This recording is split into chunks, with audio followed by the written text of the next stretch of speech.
Bonsoir.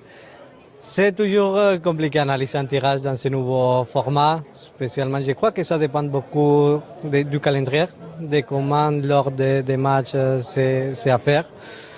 Toujours pour nous, la chose la plus importante, c'est d'être ici. C'était notre objectif de jouer la Ligue des Champions. Naturellement, d'être compétitif pendant la Ligue des Champions, ça nous fixait des objectifs bien particuliers pendant la compétition. Il n'y a pas d'objectif pour Marseille là?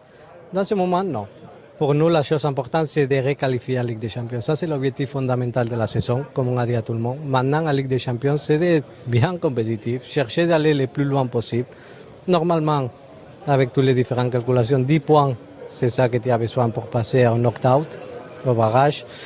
Après, c'est analyser les calendriers, c'est analyser tes matchs à la maison. Naturellement, ça dépend toujours de l'analyse. Match à l'extérieur, quand même, Belgique, ça dépend beaucoup aussi de comment jouer au Rey Baudouin.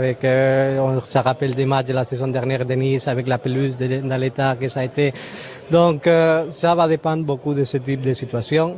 Naturellement, dans une analyse très objective, prendre du pot 4, de jouer à la maison, avoir Newcastle, que c'est quand même une équipe de grande tradition, de grand niveau, de prendre des équipes anglaises à la maison.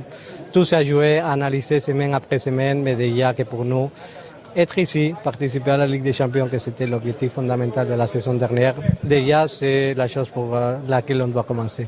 Alors, est-ce que ce sera avec ou sans Adrien Rabiot, cette première journée de Ligue des Champions et les 7 suivantes?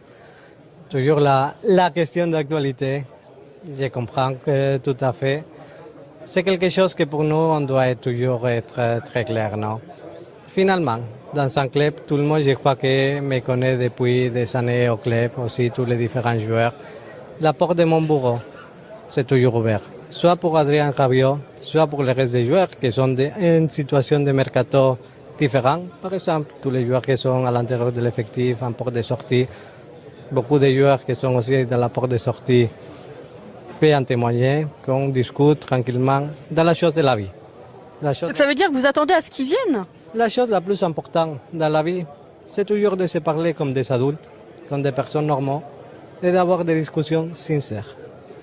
Donc vous attendez de lui des excuses pour éventuellement le réintégrer? Parler des excuses sont des mots normaux. Parler. Vous attendez de lui qu'il vienne vous parler, donc la porte reste ouverte. Mon porte est ouverte toujours.